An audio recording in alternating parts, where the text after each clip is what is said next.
pourrais dire en premier par la foi en Dieu. Hein, ça permet de rester focus sur des objectifs pendant les périodes difficiles qui sont inhérentes à la vie d'entrepreneur. Ensuite, je pense qu'il y a la passion pour ce métier. C'est vrai qu'il y a un souci financier pour assurer la pérennité, mais il faut d'abord aimer passionnément ce qu'on fait. Et j'ai une passion pour ce métier de la communication. Et ensuite, le choix des collaborateurs. C'est un travail d'équipe. Je n'y arrive pas tout seul. Donc je dois avoir à côté de moi des personnes qui non seulement se retrouvent ou s'identifient à la vision, qui est de se placer parmi les premiers dans le secteur de la communication en respectant des hauts standards qui sont tant au niveau national qu'au niveau international. Mais il y a aussi, au-delà de cette foi en Dieu, du travail d'équipe, il y a la rigueur. Il y a beaucoup de rigueur. Quand on fait un travail comme celui de l'événementiel, les gens pensent que c'est quelque chose de facile à faire, mais en amont, il y a beaucoup de choses qui doivent être faites, des préalables pour arriver à un résultat de qualité. Au-delà de la rigueur, il y a aussi la persévérance. Parce que la vie entrepreneuriale, c'est pas tout le temps qu'on réalise des bons coups. Donc il faut rester très, très concentré sur l'objectif, mais aussi pouvoir faire face aux périodes les moins faciles. Et c'est là où la foi en Dieu intervient, parce que ça nous permet de rester debout. Je terminerai peut-être en parlant de on n'y arrive pas toujours, mais c'est une quête. C'est la quête de l'excellence, de vouloir faire mieux aujourd'hui qu'hier. Et pour ça, il faut se réinventer. Il faut être capable de garder un regard d'enfant sur ce qui est autour de nous et de toujours rester bien précis en regardant l'objectif qui doit être le plus grand possible. Il ne faut jamais s'endormir sur ses lauriers.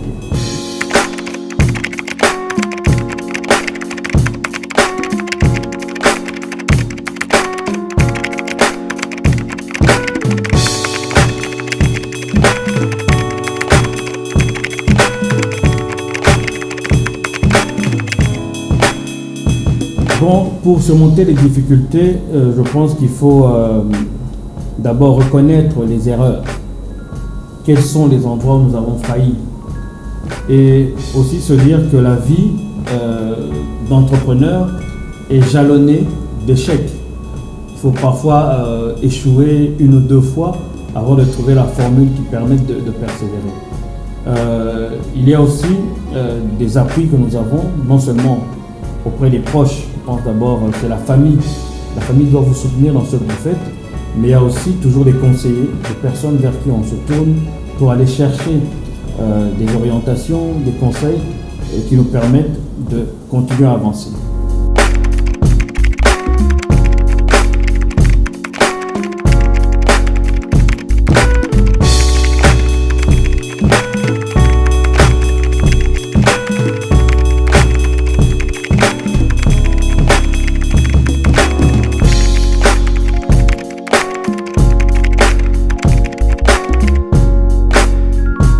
Je n'ai pas de formule secrète, mais je pense qu'il y a quelques éléments qui peuvent aider ceux qui se lancent en entrepreneuriat et qui veulent atteindre l'excellence. C'est d'abord de toujours travailler. Il faut un travail acharné. Pas seulement acharné, mais aussi méthodique. Parce qu'il y a une méthode, il y a des façons de faire, il y a des formules ou le b.a.-ba d'organisation des événements, il y a le b.a.-ba de rédaction d'un article, il y a certains éléments comme ça qu'il faut absolument avoir pour atteindre cette excellence. Mais il y a aussi, je l'ai déjà dit, c'est la passion de ce qu'on fait et surtout il ne faut pas copier, il faut être original. Mon travail est un peu à l'image de ce que je suis. Et je pense que la plupart des gens qui excellent ne sont pas des pâles copies des autres. Il y a ce souci de différenciation et qui permet de se dire le magazine Optimum reflète ce que moi j'aimerais lire en tant que lecteur. Le magazine Optimum reflète aussi ce que j'ai en moi. Je pense que c'est la partie visible de ce qu'il y a dans ma pensée.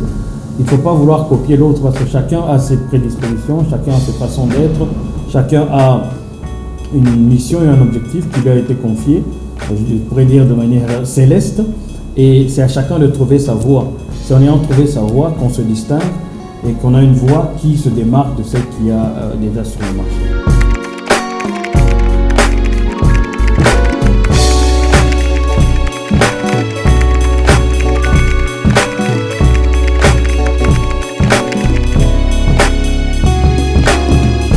Bon, d'abord, si je prends l'aspect éditorial du magazine, d'abord quand je suis arrivé en RDC, j'ai vécu quand même quelques années en dehors du pays, j'ai trouvé un vide dans le secteur de la presse écrite premium. Il n'y avait pas de presse écrite premium, de magazine premium.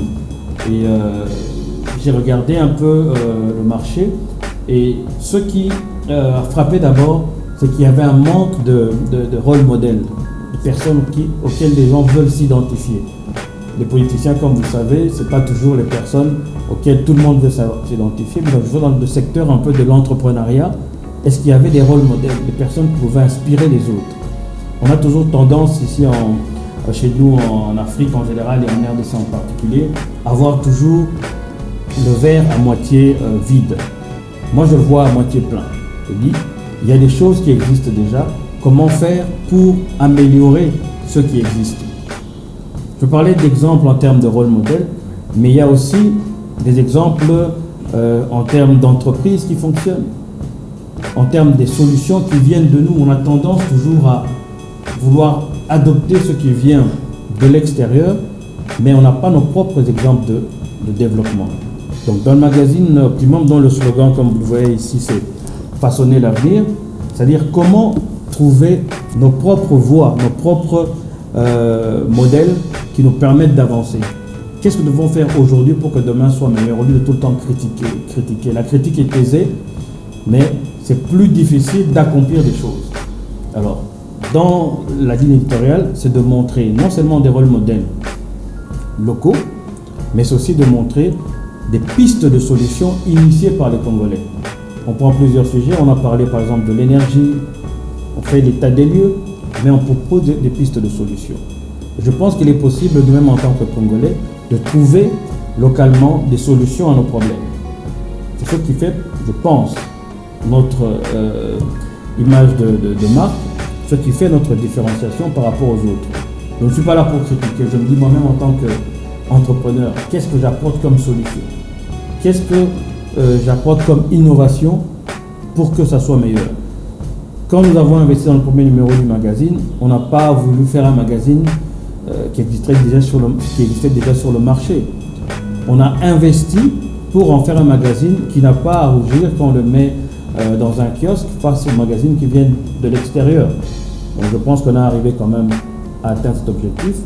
Je ne dis pas qu'on est totalement satisfait du résultat, il y a encore des améliorations, mais je pense que nous avons quand même pu mettre sur le marché un produit dont nous n'avons pas nous-mêmes à rougir.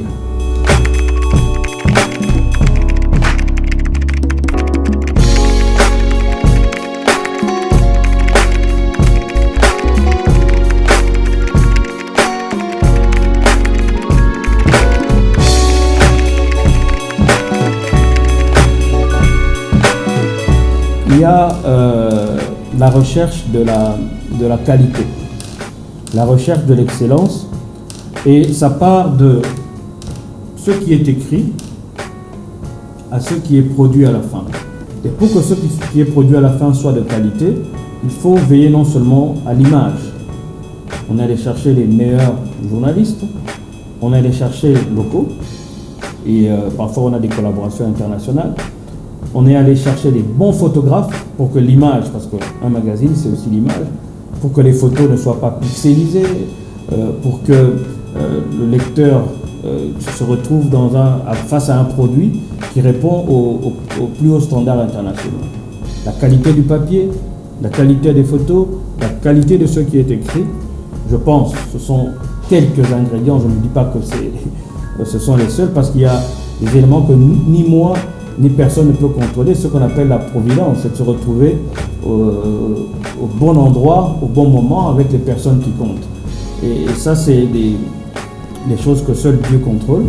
Mais il faut quand même être préparé à saisir les opportunités quand elles se présentent.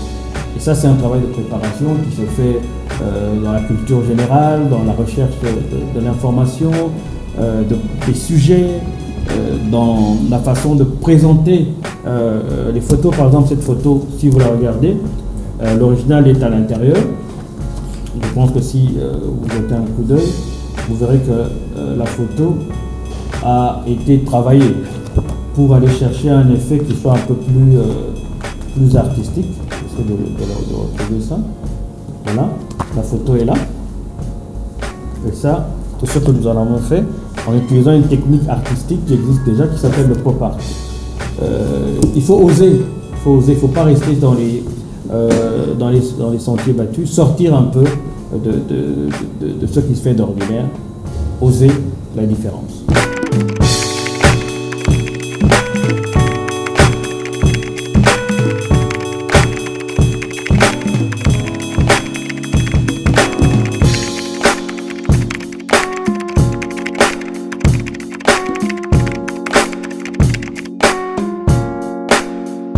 C'est une rubrique qui s'appelle Scènes de vie quotidienne, que je publiais au départ de manière quotidienne sur Facebook et qui a suscité beaucoup d'intérêt de mes amis et d'autres personnes aussi à l'étranger.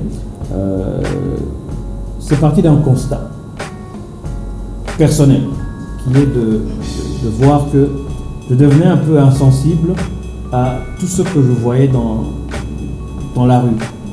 Insensible peut-être pas, mais c'est comme si je portais des œillères pour ne pas voir certaines choses. Les enfants de la rue, les détritus sur les avenues, certaines choses qui ne fonctionnaient pas de manière normale, mais que, à force de les voir de manière récurrente, je commençais à trouver tout à fait normal. Et je me suis dit, bon, tiens, c'est pas du tout normal. Ce sont des choses qui ne devraient pas être, mais que nous avons commencé à accepter en nous promenant, je peux dire, les yeux grands fermés. Tu as les yeux ouverts, mais tu fais semblant de ne pas voir, parce que tu ne veux pas que ça puisse t'affecter d'une certaine manière. Donc, nous devenons des aveugles conscients dans notre propre société. On passe devant les chégués, on voit des jeunes s'agglutiner autour des véhicules pour réclamer 1000 francs. On voit des avenues qui sont cabossées, trouées, mais on trouve ça normal et on essaie de parer à cet art-là en utilisant des raccourcis. Donc j'ai commencé moi-même à prendre des photos, à commenter. Je dis, tiens, il y a telle chose qui se passe, mais pas seulement critiquer, mais apporter aussi, comme je le fais dans mon magazine, des pistes de solutions.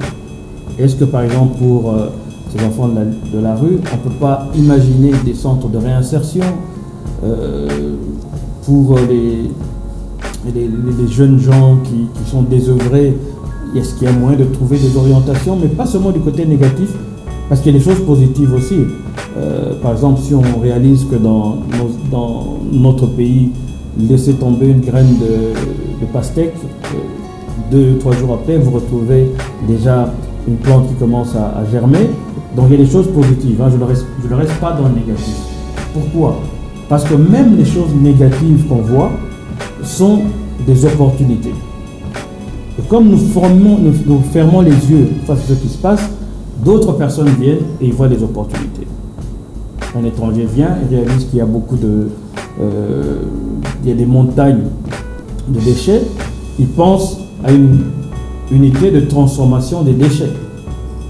Mais nous, on reste fixé les yeux sur les déchets sans voir les opportunités. Et dans beaucoup de secteurs comme ça, j'ai commencé à identifier des opportunités à partir des réalités que nous ne voulons pas voir. Et c'est juste ouvrir les yeux sur ce qui se passe autour de nous et de voir comment nous-mêmes d'abord pouvons y apporter des solutions. ça reste très positif, hein, parce qu'au premier abord, je sais que j'ai eu certaines discussions, même avec mon frère Willy Kalinga sur ça. Ce n'est pas de dépeindre une image négative du pays, c'est d'essayer de voir, d'ouvrir les yeux sur les réalités et surtout comment nous-mêmes, il y a toujours un doigt qui est pointé sur moi, pouvons y apporter des solutions.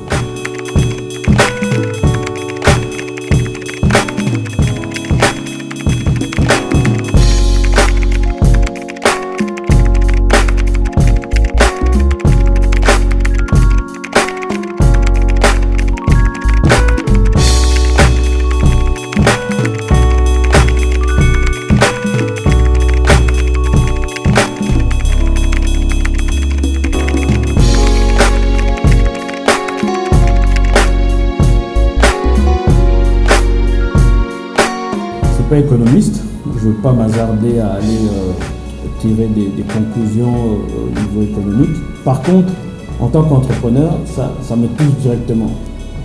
Pourquoi? Parce que cette période d'inactivité a eu une incidence directe sur mes activités. Ce que je déplore, et que je pense la plupart des entrepreneurs peuvent aussi aller dans le même sens, c'est le manque d'appui. Le manque d'appui de l'État auprès des entrepreneurs. Parce que, en tant qu'entrepreneur, nous sommes des créateurs d'emplois. En tant qu'entrepreneur, nous payons des taxes. Pendant que les services de l'État continuent à nous poursuivre pour le paiement des taxes, on oublie que nous avons eu 3 à 4 mois d'inactivité et que cela a affecté le rendement de nos entreprises. On aurait pu donner une période de relaxation pour que les entreprises puissent se remettre sur pied et continuer à contribuer comme nous le faisons régulièrement. Aucune mesure d'accompagnement. De l'autre côté, une force coercitive qui nous impose le paiement de l'impôt. Donc je pense qu'il y a lieu pour moi que le gouvernement voit de quelle manière il peut accompagner les entreprises, peut-être en demandant aux banques d'être un peu plus flexibles sur les conditions de crédit pour qu'on puisse relancer la machine. Parce que de toute manière, ce sont les PME qui contribuent le plus à l'activité économique dans ce pays.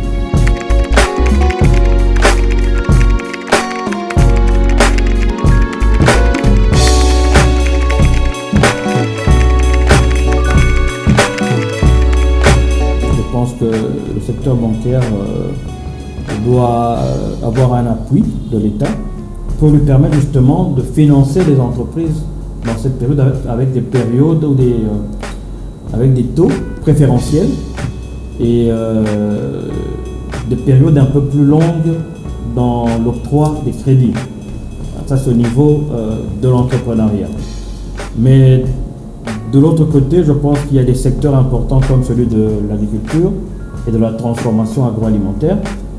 Parce que cette période post-Covid, la période du Covid ou du Covid, hein, oui, ça va, de là ou bien... De la Covid, bon chez nous c'est de la Covid. Ouais. Cette période Covid-19 a fait ressortir le fait que nous dépendions un peu trop des denrées qui viennent de l'extérieur. Donc mettre peut-être l'accent sur le développement de l'industrie agricole et de la transformation agroalimentaire. Que nous puissions consommer des choses qui sont produites ici et transformées ici. Donc ça va demander un changement de paradigme dans ce domaine-là. Dans le domaine de la santé aussi, ceux qui avaient l'habitude d'aller se faire soigner à l'étranger ont réalisé qu'ils étaient pris avec tout le monde, ou tous, ici, dans des institutions sanitaires qui ne sont pas conformes aux normes. Donc, investir maintenant un peu plus dans la santé en mettant en place des infrastructures qui soient adéquates et abordables pour tout le monde.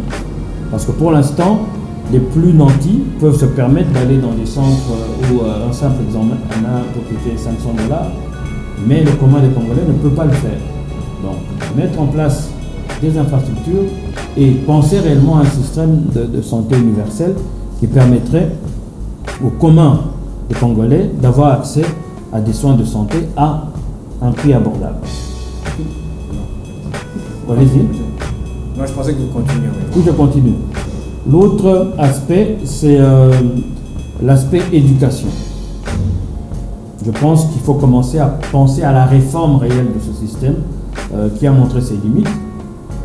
Pourquoi ne pas commencer à investir dans tout ce qui est télé, enseignement à distance, des classes virtuelles, parce que beaucoup d'enfants se sont retrouvés sans enseignants, sans éducation pendant cette période-ci.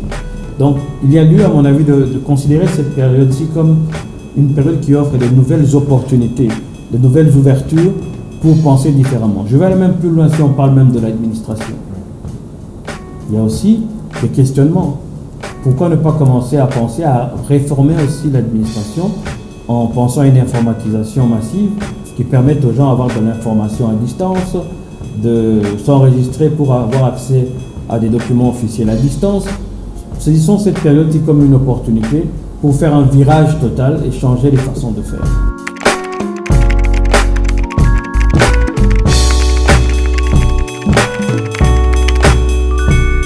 La presse devrait normalement être le quatrième pouvoir, celui qui contrôle les autres pouvoirs et qui a une influence sur la façon de gérer la cité, de gérer le pays. Malheureusement, il y a une certaine paupérisation de la presse. On maintient, je ne sais pas si, bon, je pense que c'est quelque chose qui est quand même voulu, on maintient les patrons de presse, les journalistes dans une sorte de dépendance idéologique et qui est tenue par le pouvoir de l'argent, qui ne permet pas de faire leur travail tel qu'il faudrait. Et à quelques exceptions près, on peut citer 2-3 journalistes ou patrons de presse qui se démarquent et qui gardent une certaine autonomie, une certaine indépendance parce qu'ils ont les moyens de le faire. Mais en grande majorité, la presse demeure encore inféodée à des partis politiques, à des mouvements idéologiques, et elle n'a pas cette indépendance qui lui permettrait d'intervenir comme censeur de ce qui ne se passe pas normalement dans la société. Et quand les gens essaient de le faire, il y a des abus. Récemment encore, il y a des arrestations qui ont été faites, qui fait que la presse, maintenant, elle se bâillonne elle-même. Elle est en train de se bâillonner. Elle ne s'exprime pas telle qu'elle voudrait l'être. Alors, au lieu de garder ces individualités-là, il faut arriver à un moment où la presse devient comme une équipe. Et c'est seulement à ce moment-là qu'elle pourra jouer son rôle de quatrième pouvoir. Parce que pour l'instant, à mon avis, c'est mon avis, et je peux te contredire, elle ne joue pas ce rôle, et elle demeure majoritairement inféodée aux politiques.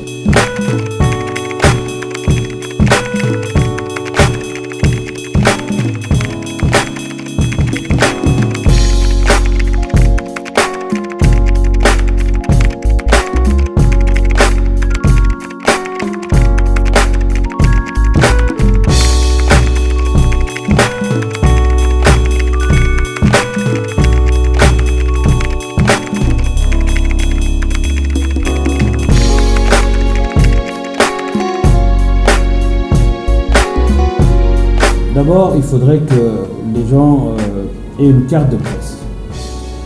Comme pour les médecins, comme pour les avocats, il y a l'ordre des avocats, il y a l'ordre des médecins. Il y a une association des journalistes qui, à mon avis, ne joue pas vraiment son rôle. Et on confond journaliste et animateur.